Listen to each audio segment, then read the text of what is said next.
Dear student, आप सभी का AP study commerce and English Guruji channel में स्वागत है। आज हम उदाहरण नंबर 2 को सॉल्व करेंगे और बनाएंगे किस प्रकार से बनेगा ये। और यहाँ पर देखिए उदाहरण क्रमांक 2 में क्या लिखा है, तो सुधा एवं शिवा की विभिन्न संपत्तियों एवं दायित्वों के वसूली खाता में स्थानांतरण संबंधी निम्न व्यवहारों के जनरल प्रविष्टियाँ कीजिए। तो यहाँ पर हम जनरल प्रविष्टि करने वाले हैं, मतलब पंजी प्रविष्टि करेंगे। एक एक करके हम बारी बारी से समझेंगे कि किस प्रकार से पंजी प्रविष्टि होगी। तो चलिए वीडियो को स्टार्ट करते हैं। सबसे पहले आप लोगों से एक रिक्वेस्ट है कि अगर चैनल में नए हैं, चैनल को सब्सक्राइब नहीं किए हैं, तो चैनल को सबसे पहले सब्सक्राइब कर लीजिए, क्योंकि मैं आप लोगों को लगातार वीडियो लेकर के आता हूं। तो आपको अगर वीडियो को नोटिफिकेशन चाहिए तो आप सब्सक्राइब किए रहेंगे तो और बेल आइकन को प्रेस किए रहेंगे तो आपके पास उसका जो नोटिफिकेशन है वो आपके मोबाइल में शो होगा। यहाँ पर देखिए उदाहरण क्रमांक 2 में सुधा और शिवा की विभिन्न संपत्तियों एवं दायित्वों के वसूली खाते में स्थानांतरण से संबंधित निम्न व्यवहारों के लिए जनरल प्रविष्टियाँ कीजिए। जनरल प्रविष्टि का मतलब होता है पंजी प्रविष्टि करने के लिए कह रहे हैं। तो यहाँ पर हमको एक एक करके समझते जाना है कि किस प्रकार से पंजी प्रविष्टि होगी। तो ये देखिए यहाँ पे लिखा है कि सुधा अपने पति का ऋण 19,000 चुकाने में असमर्थ होगी। तो सुधा के पति का ऋण 19,000 चुकाने में असमर्थ हो गई। दूसरा है एक देनदार 9,000 रुपये के जिन्हें पुस्तकों में अपलिखित कर दिया गया था, पूर्ण भुगतान में 7,500 रुपये चुकाए। शिवा द्वारा विनियोग को 13,300 रुपये में लिया गया। 10,000 रुपये के लेनदारों को 9% बट्टे पर भुगतान किया गया। वसूली के व्यय 3400 रुपये सुधा द्वारा चुकाए गए, परंतु सुधा को इसके लिए केवल 3,000 रुपये ही दिए गए। वसूली खाते की हानि 94 रुपये 9,400 थी, जिसे सुधा एवं शिवा के मध्य 3:2 के अनुपात में बांटा जाना है। तो यहाँ पर हम एक एक करके समझते जाएंगे कि किस प्रकार से होगा। तो सबसे पहले हम देखते हैं कि सुधा अपने पति का ऋण 19,000 चुकाने के लिए सहमत हो गई।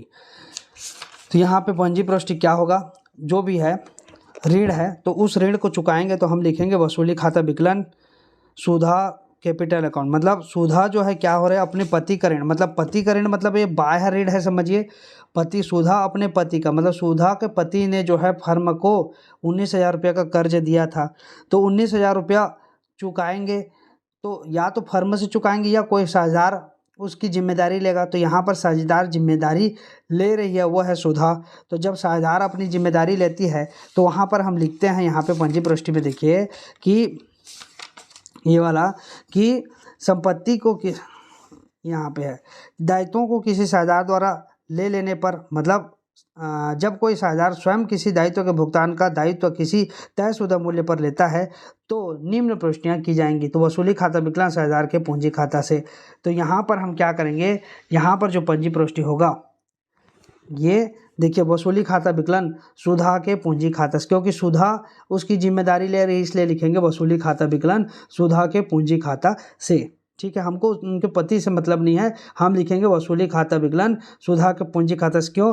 क्योंकि जितने भी बाह्य दायित्व थे उन बाह्य दायित्वों को हमने कहाँ डाल दिया है, वसूली खाते के। तो जब भी हम भुगतान करेंगे तो वसूली खाता विकलन जो भी साझेदार अगर लेगा उसकी जिम्मेदारी तो उसका नाम लिखेंगे, और नहीं तो रोकड़ या बैंक खाता से करके लिखेंगे। ठीक है, दूसरा जो पंजी प्रविष्टि होगी, दूसरा पंजी प्रविष्टि के लिए क्वेश्चन को पढ़ेंगे।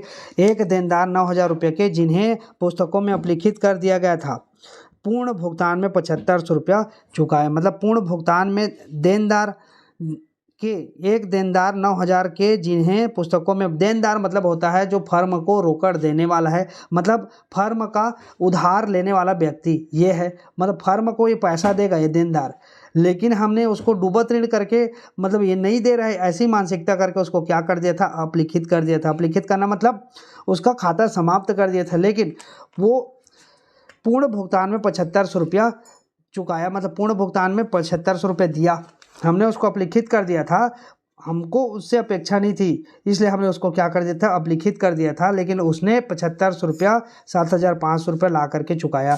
तो हम क्या लिख देंगे, हमको पैसा मिला इससे, तो हम लिखेंगे रोकड़ खाता विकलन वसूली खाता से। देखिए 7,500 केवल रोकड़ खाता विकलन वसूली करके वसूल रहा है, इसलिए रोकड़ खाता विकलन वसूली खाता से।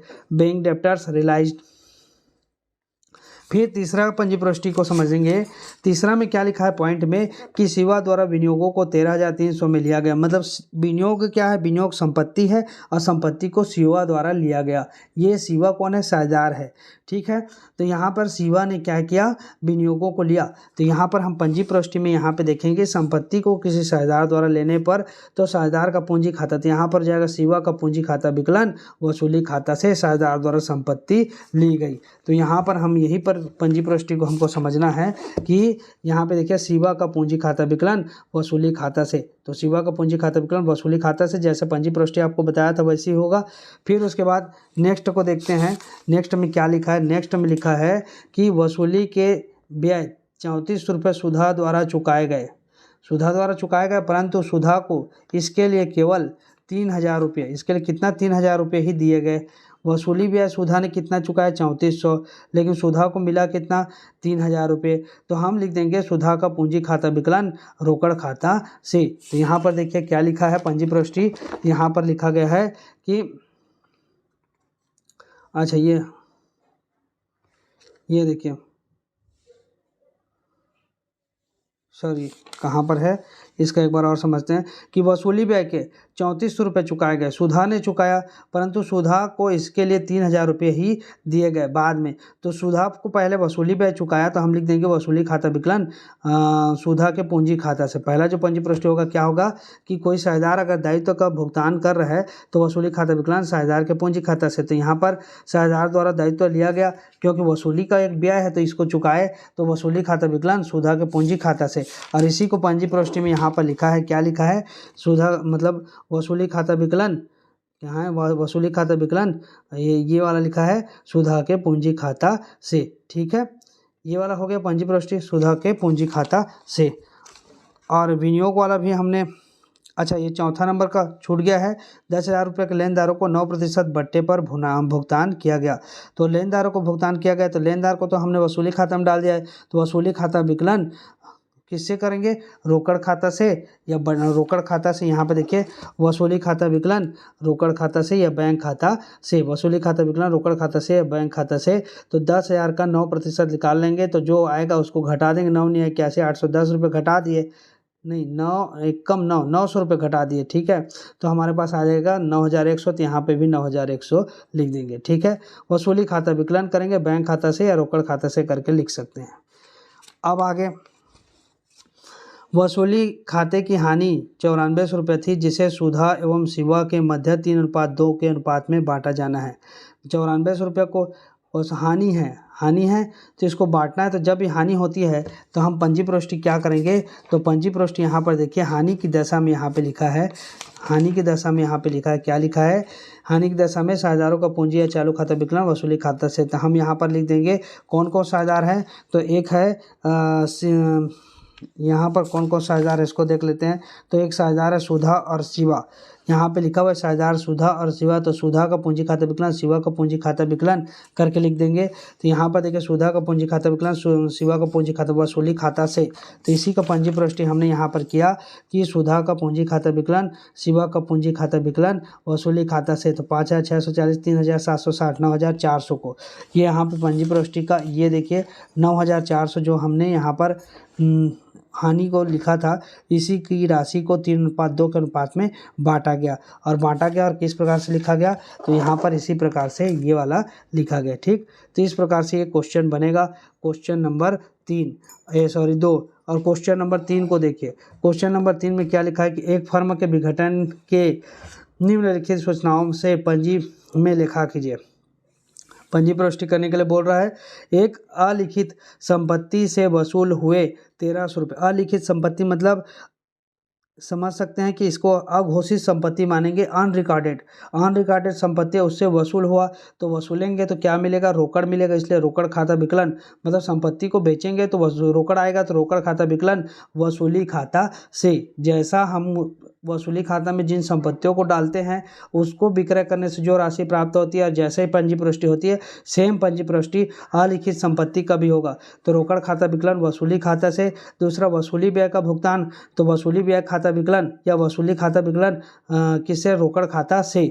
वसूली खाता विकलन रोकड़ खाता से।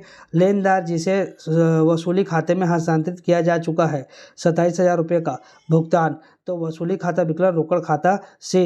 11,000 रुपये का रहतिया जिसे वसूली खाते में हस्तांतरित किया जा चुका है को बी ने लिया, रहतिया को लिया, तो यहाँ पर हो जाएगा किसको ले रहा है? रहतिया को। तो बी का पूंजी खाता विकलन रहतिया खाता से। और यहाँ पर वसूली खाते का लाभ 6,000 रुपया बी और एन में 7:5 में अनुपात में बांटिए।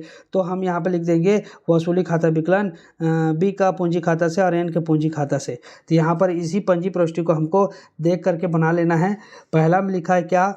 पहला में लिखा है कि एक अपलिखित संपत्ति के से वसूल हुए, तो यहाँ पर रोकड़ आ रहा है, किससे आएगा? वसूली खाता, क्योंकि इस संपत्ति को हमने वसूली खाता में डाल दिया, इसलिए हम लिख देंगे रोकड़ खाता विकलन वसूली खाता से। तो कैश बैंक अकाउंट डेबिट, मतलब या तो बैंक खाता विकलन या रोकड़ खाता विकलन वसूली खाता से लिख देंगे। ठीक। दूसरा चीज़ है कि वसूली के ब्याज 700 रुपये, तो इसको चुकाना है, तो वसूली के अंतर्गत से चुकाएंगे, तो वसूली खाता विकलन बैंक खाता से या रोकड़ खाता से करके लिख देंगे। ठीक है। और उसके बाद तीसरा जो है लेनदार जिसे वसूली खाते में हस्तांतरित किया जा चुका है 27,000 रुपये का भुगतान, तो वसूली खाता विकलन कर देंगे रोकड़ खाता से। तो यहाँ पर देखिए वसूली खाता विकलन रोकड़ खाता से या बैंक खाता से। ठीक है। उसके बाद क्या लिखा है कि 1100 रुपये का रहतिया जिसे वसूली खाते में हस्तांतरित किया जा चुका है बी ने लिया, तो बी ने लिया, तो बी का पूंजी खाता विकलन वसूली खाता से। तो यहाँ पर देखिए बी का पूंजी खाता विकलन वसूली खाता से। अब यहाँ पे 5वां नंबर का क्या लिखा है कि वसूली खाते का लाभ, तो जब भी लाभ होगा तो साझेदारों का पूंजी खाता क्रेडिट में होगा, तो बी का पूंजी खाता से और एन के पूंजी खाता से लिखेंगे। वसूली खाता विकलन बी के पूंजी खाता से और एन के पूंजी खाता से। जब लाभ होता है तो ये दोनों क्रेडिट में होता है, साझेदारों का पूंजी खाता क्रेडिट हो जाता है, हानि होता है तो साझेदारों का पूंजी खाता डेबिट हो जाता है। इस चीज़ को आपको ध्यान में रखना है। तो इस प्रकार से ये पंजी प्रविष्टि बनेगी।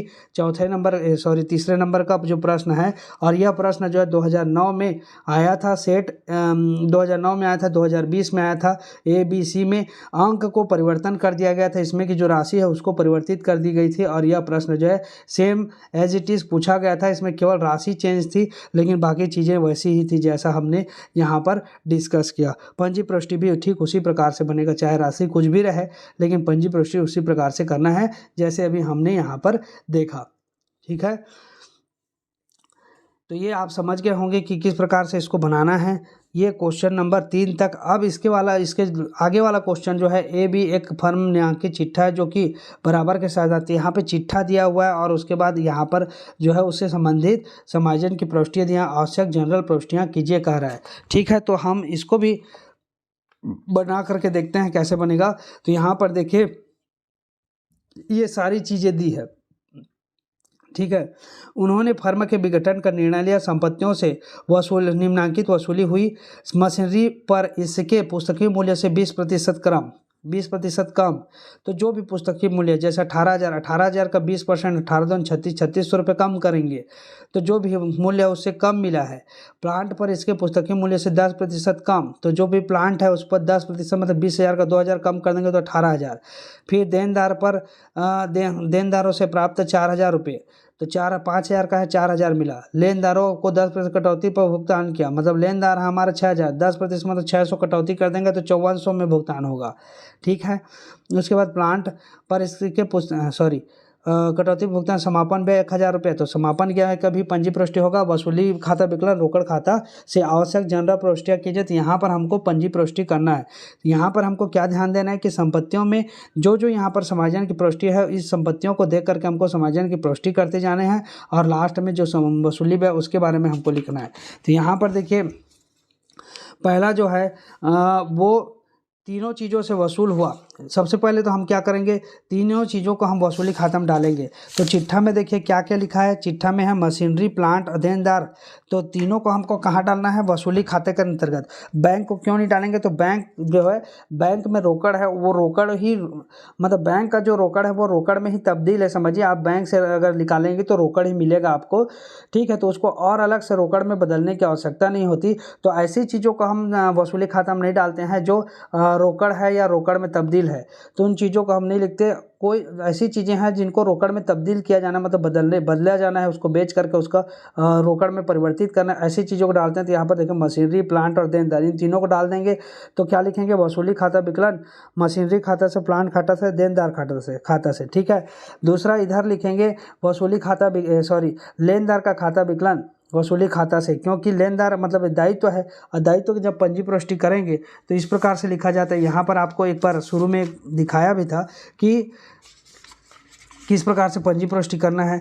यहाँ पे संपत्तियों का हस्तांतरण करेंगे तो वसूली खाता विकलन संपत्तियों के खाते से, मतलब जो भी खाता है, चाहे वो क्या बोलते हैं, बस यहाँ पर जैसे जो भी खाता दिया हुआ है, मशीनरी, प्लांट, देनदार, तो जो भी खाता है उस सबको डालेंगे। बैंक खाता को नहीं डालेंगे। क्यों नहीं डालेंगे, तो यहाँ पर से हम समझेंगे कि वसूली खाता विकलन संपत्तियों खाता से, तो यहाँ पे तीनों खाता को लिख देंगे, प्लांट, मशीनरी, देनदार।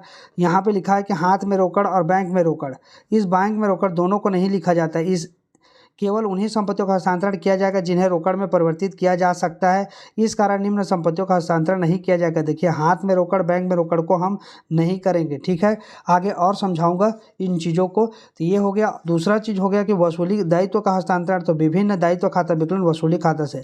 तो लेनदार दायित्व है तो लेनदार का खाता विकलन वसूली खाता से यहाँ पर लिखेंगे। देखिए, लेनदार का खाता विकलन, यहाँ पर जो लेनदार है इसके लिए एक ऋण खाता को हमको नहीं डालना है और पूंजी खाता को नहीं डालना है।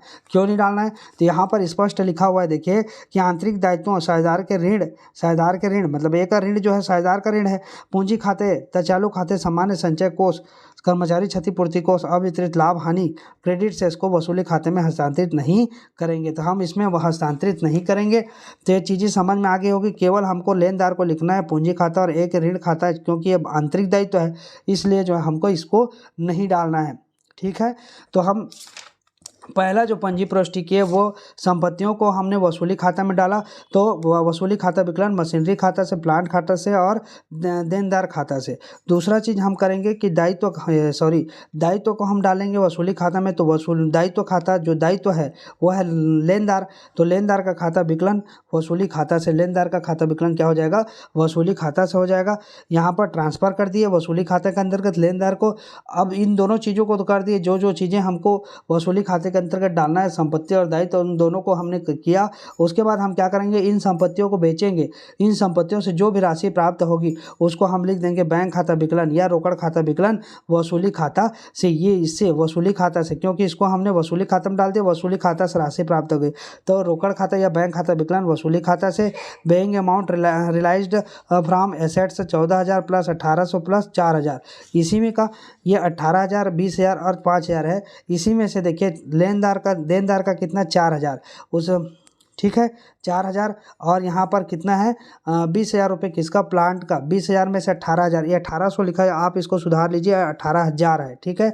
और 14,000 रुपये किसका, ये 18,000 का मशीनरी है, इसमें से मिला 14,000। ये कहाँ से हमने लिखा, ये वाला राशि कहाँ से लिखा, तो ये राशि हमने यहाँ पर से लिखा। देखिए प्रश्न में लिखा हुआ है, प्रश्न में क्या लिखा है कि मशीनरी पर इसके पुस्तकीय मूल्य से 20% कम। तो 18,000 का 20% निकालेंगे। तो 18,000 का 20% निकाल लीजिए, तो कितना आ रहा है, तो 18,000 का 20% निकालेंगे। तो यहाँ पर प्रश्न में तो दिया है, क्या लिखा होगा, नहीं दिया है। तो चलिए हम इसको गणना करके आपको बता देते हैं कि यहाँ पर मशीनरी कितना का, 18,000 का है, उसमें पुस्तकीय मूल्य 20% कम, ठीक है। दूसरा प्लांट में 10% कम, और देनदारों का 4,000, ठीक। तो यहाँ पे 2,000 कम हो जाएगा, यहाँ पर 1,000 कम हो जाएगा, 18,000 है। 18,000 का हम कितना निकालेंगे, 20%। तो यहाँ पर जो है 18,000 का 20% निकालेंगे। तो 18,000 मशीनरी है, मशीनरी पर 20%, 18 दूनी 3,600 रुपये कम होगा। तो जब 3,600 रुपये कम करेंगे तो हमारा आएगा 14,400, ठीक है। यहाँ पर एक चीज़ को, ये देखिए 18,000 का 20%, तो 3600 है। 18,000 में 3600 माइनस का 14,400 आएगा। तो यहाँ पर जो लिखा है इस चीज़ को हमको थोड़ा सा सुधारना पड़ेगा। यहाँ पर जो राशि है ये वाली 18,000 रुपये जो लिखा है 18,000 ना होकर के क्या हो जाएगा 14,400 रुपया हो जाएगा। ठीक है, क्योंकि 20% है इसलिए 14,400। और ये यहाँ पर ये वाला यहाँ पर लिखेंगे 14,000 लिखा है ना, यहाँ पर क्या हो जाएगा 14,400 हो जाएगा प्लस 18,000 प्लस 4,000। ठीक है, तो यहाँ पर 36,000 ये जो राशि है ये सही लिखा है, यहाँ पर राशि सही लिखा है। यहाँ पे जो लिखा है इसमें थोड़ा सा टाइपिंग मिस्टेक है। तो 14,400 लिख लीजिए, 18,000 लिख लीजिए और 4,000 लिख लीजिए, तो ये सही होगा। और इसका जोड़ भी सही है। ठीक है, क्योंकि देखिए 14 और यहाँ पे 4, 14 4 18,000 हो गया। और यहाँ पे 18 तो 36,400, तो 36,400 आ रहा है यहाँ पे। ठीक है, तो इस चीज़ को ध्यान रखना है। 14,400 रुपये किसका है, तो 14,400 रुपया मशीनरी का हो गया और प्लांट का हो गया। कितना 20,000 में कितना मिला 18,000, क्योंकि 10% निकालना है तो 20,000 का 10% मतलब 2,000। 2,000 कम करोगे तो 18,000 आएगा। फिर डेप्टर में 5,000 का 1,000 कम करना है तो 4,000 आ जाएगा। तो ये तीनों को हमने लिख दिया यहाँ पे। फिर उसके बाद आगे बढ़ते हैं, प्रश्न को देखिए। प्रश्न में क्या लिखा है, देनदारों पर हो गया और लेनदारों पर 10% कटौती पर भुगतान किया गया। तो लेनदारों पर कटौती पर भुगतान, तो लेनदार कितने के हैं, लेनदार हैं हमारे कितना 6,000। 6,000 का 10% निकालेंगे तो 600 रुपया हो जाएगा, मतलब 5400 रुपये का भुगतान किया गया। तो हम यहाँ पर लिख देंगे वसूली खाता विकलन बैंक खाता से, वसूली खाता विकलन बैंक खाता से 5400 रुपया 5400, क्योंकि 6,000 का 10% निकालेंगे तो 600 रुपये आएगा। 600 को 6,000 में माइनस कर दिए तो आ गया 5400 रुपया। बैंक पेमेंट ऑफ क्रेडिटर्स देख लीजिए लिखा है। अब हम आगे बढ़ते हैं और समझते हैं। यहाँ पे एक और है समापन व्यय का। समापन व्यय कितना है 1,000 रुपये। तो समापन व्यय का कितना हो जाएगा, तो यहाँ पर वसूली खाता विकलन रोकड़ खाता से या बैंक खाता से, तो यहाँ पर देखिए वसूली खाता विकलन रोकड़ खाता से या बैंक खाता से 1,000 डाल दिए। क्यों, क्योंकि यहाँ पे लिखा है एक्सपेंसेस पैड, मतलब जो भी समापन व्यय उसका भुगतान किया गया। क्लियर है, इस प्रकार से आपको लिखना है। अब देखना है कि वसूली खाते से लाभ हुआ या हानि हुआ, तो इन दोनों को ध्यान में रखना है। और यहाँ पर देखिए और कुछ लिखा है क्या, और कुछ नहीं लिखा है। तो हमको वसूली खाता बना करके हमको समझ में आएगा, या हम क्या करेंगे इसी से हम वसूली खाता बना लेंगे, या मतलब वसूली का लाभ या हानि को ज्ञात कर लेंगे। तो यहाँ पर क्या करेंगे, जैसे यहाँ पर देखिए सब में क्या है, वसूली खाता ऊपर में है, यहाँ पे डेबिट में है, और यहाँ पर वसूली खाता क्रेडिट में है ना, यहाँ पे देखिए। उसके बाद यहाँ पे भी क्रेडिट में है, यहाँ पर डेबिट में है, यहाँ पर डेबिट में है। ठीक है, तो इतने तक, जहाँ तक समायोजन की प्रविष्टि वहाँ तक। तो यहाँ पर देखिए 1 2 और यहाँ पे 3 जगह भी विकलन मतलब विकलन में है। 3 जगह ऊपर डेबिट में है, विकलन में है। तो यहाँ पर कितनी राशि 1,000 रुपये, दूसरा में 5400 रुपये। तो 1,000 इसको अलग से हम कागज़ में लिख लेंगे 1,5400 रुपये। और एक और क्या है, कितना का है 43,000 का। तो 43,000 रुपये है ना, इन तीनों को जोड़ देंगे तो 43 1 44 और 5 49,400 रुपया, 49,400। ठीक है, अब इधर का योग करेंगे इधर का। तो यहाँ पे देखिए समाकलन में 6,000 रुपये, यहाँ पे समाकलन में 36,400। तो 6,000 और 36,400। तो यहाँ पर 400 और 36 37 38 39 40 41, अब 36 4 40 2 42, 42,400 हो रहा है। ठीक है, और इधर और क्या है, और नहीं है, केवल 2 जगह जो है समाकलन में है। तो हमने यहाँ पर लिखा, ये देखिए विकलन वाले को जोड़ लिया, ये डेबिट साइड के जो मतलब वसूली खाते वाले को जोड़ लिया, और क्रेडिट साइड को वसूली खाते। तो 6,000 और 36,400, 42,400 हो गया। और इधर डेबिट पक्ष का 49,400। अब इधर का योग ज़्यादा है, डेबिट पक्ष का योग ज़्यादा है, तो हम क्रेडिट पक्ष के योग को घटाएंगे। यहाँ पे 42,400 को घटा देंगे तो यहाँ पे देखिए 0 0 0, और यहाँ पे 9 में 2 गया 7, और यहाँ पे कट मतलब कितना आ गया 7,000। इस 7,000 को क्या करेंगे, हम बांटेंगे। इस 7,000 की राशि जो है ये, क्योंकि डेबिट से इसलिए हानि होगी, क्या हो जाएगी हानि। और हानि का हम पंजी प्रविष्टि क्या करते हैं, हानि का पंजी प्रविष्टि करते हैं। यहाँ पर देखिए हानि की दशा में पंजी प्रविष्टि किया जाता है। जब हानि होगी तो सभी साझेदारों का पूंजी खाता विकलन हो जाएगा वसूली खाता से, क्योंकि वसूली पर हानि साझेदारों को पूंजी या चालू खाते में हस्तांतरित किया गया। तो यहाँ पर देखिए हमने यही किया क्या कि ए का पूंजी खाता विकलन, बी का पूंजी खाता विकलन वसूली खाता से, हानि being loss on realisation transfer to partners capital account. तो यहाँ पर 3500 रुपया बांट दिया। इस 7000 रुपये जो हानि हुई उसको हमने दोनों को बराबर बराबर बांटा, क्योंकि प्रश्न में लिखा होगा कि ये जो है बराबर के साझेदार हैं। किसके साझेदार हैं? जो कि बराबर के साझेदार प्रश्न में लिखा, इसलिए हमने इसी प्रकार से बनाया। ठीक है, तो ये समझ में आ गया होगा यहाँ तक आपका कि पुनर्मूल्यांकन वसूली खाता से लाभ हो या हानि। वसूली खाता से लाभ या हानि को हम इसी से निकाल सकते हैं, इसी के माध्यम से। जो डेबिट में है, जैसे वसूली खाता डेबिट में है, यहाँ पर भी, यहाँ पे तो नहीं है, यहाँ पर भी नहीं है, यहाँ पे डेबिट में है, यहाँ पर डेबिट है। तो इन तीनों का राशि को जोड़ देंगे ऊपर वाले तक। और जो क्रेडिट में है, जैसे वसूली करते यहाँ पर क्रेडिट, तो इनकी राशि को जोड़ देंगे। और इन डेबिट वाले राशि से क्रेडिट वाले राशि को, या क्रेडिट का योग ज़्यादा रहेगा तो डेबिट वाले राशि को कम घटा देंगे, जिसका योग ज़्यादा रहेगा उससे कम वाले को घटा करके अंतर की राशि ज्ञात कर लेंगे। अगर डेबिट शेष है तो समझिए कि डेबिट का योग ज़्यादा है, मतलब उसी का शेष आएगा, तो वहाँ पर क्या हो जाएगा, वो हानि हो जाएगी। अगर क्रेडिट का योग ज़्यादा है तो क्रेडिट शेष आएगा, इसलिए वहाँ पर लाभ की स्थिति निर्मित होती है। तो इन चीज़ों को आपको समझ करके रखना है। ठीक है, अब हम चलते हैं आगे। एक loan account debit to bank account, क्योंकि इतना करने के बाद हम वसूली खाते का जो काम है उसको करने के बाद हम क्या करते हैं, एक का लोन है उसको पेमेंट करेंगे, जो कि चिट्ठा में दिया हुआ है। चिट्ठा में एक का लोन दिया हुआ है, कितना रुपये दिया हुआ है, 8000 रुपये। तो एक के लोन को पेमेंट करेंगे तो हम लिखेंगे एक का ऋण खाता विकलन, एक का ऋण खाता विकलन बैंक खाता से 8000 रुपये देखिए भुगतान किए, एक का ऋण खाता विकलन बैंक खाते से करके 8000। अब हमको क्या हो जाएगा, यहाँ पर एक पूंजी खाता विकलन, बी का पूंजी खाता विकलन बैंक खाता से, bank balance of capital of partner से पेड। तो यहाँ पर जो है जो बैलेंस की राशि है, बैलेंस की राशि कैसे ज्ञात हुआ तो इसके बारे में हम अभी डिस्कस करेंगे। यहाँ पर देखिए वर्किंग नोट में लिखा है जो भी मतलब वसूली से हानि हुई उसके बारे में गणना किया है। तो यहाँ पे जो चीज़ें आपको बता रहा था कि ये डेबिट साइड का बैलेंस को लिखा गया वसूली खाते का 43,000, 5400 और 1000 को। ये कहाँ से, तो ये देखिए ये 43,000 या यहाँ पर 5400, क्योंकि ये डेबिट का था, इसी को लिखा गया, और 1000 तो तीनों को लिख दिए, और यहाँ पर माइनस कर दिए 6000 और 36,400। तो ये देखिए क्रेडिट में है 6000 और ये क्रेडिट में है तो 34,600।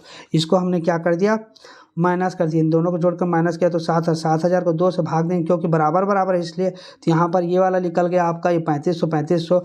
अब हम आगे बढ़ते हैं क्या, तो यहाँ पर पार्टनर से कैपिटल अकाउंट, तो पार्टनर का कैपिटल कितना है, तो 20,000 और इसका बी का 14,000। ये कहाँ से मिला, तो हमको ये चिट्ठा से प्राप्त हुआ, चिट्ठा में दिया हुआ है।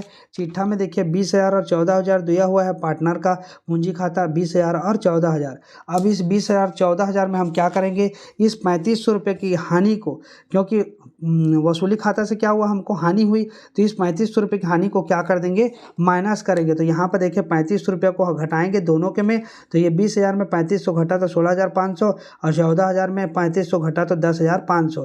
तो यहाँ पर इसी चीज़ को लिखना है कि ए का पूंजी खाता विकलन, बी का पूंजी खाता विकलन बैंक खाता से।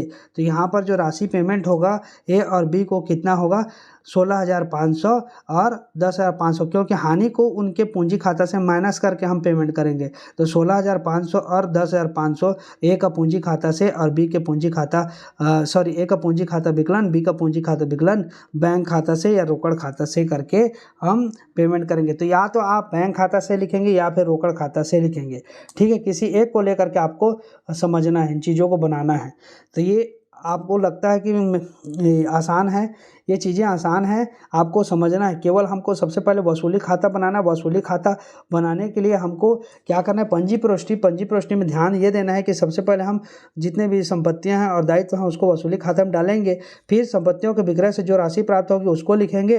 फिर जो भी दायित्व है उसका भुगतान कर देंगे, और भुगतान करने के बाद जो भी एक्सपेंसेस है उसका भुगतान कर देंगे, और जो उसके बाद जो लाभ या हानि होगी उसके हिसाब से पंजी प्रविष्टि यहाँ पर करेंगे। ये वाला जैसे हुआ, फिर उसके बाद चिट्ठा को देखेंगे, चिट्ठा में किसी प्रकार का कोई व्यक्तिगत साझेदार का ऋण तो नहीं है, तो वहाँ पर होगा तो उसका भुगतान करेंगे। और भुगतान करने के बाद लास्ट में हम क्या करते हैं, जो साझेदार हैं उन साझेदारों को अगर हानि है तो उतना रुपया क्या हो जाएगा, यहाँ पे जो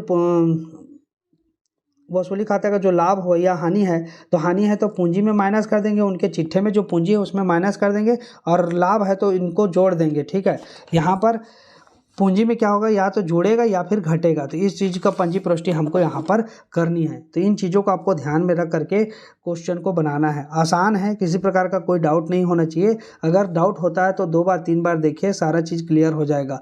तो आज के लिए बस इतना ही रखते हैं। नेक्स्ट वीडियो में हम इसके आगे के प्रश्नों को सॉल्व करेंगे। तब तक के लिए धन्यवाद।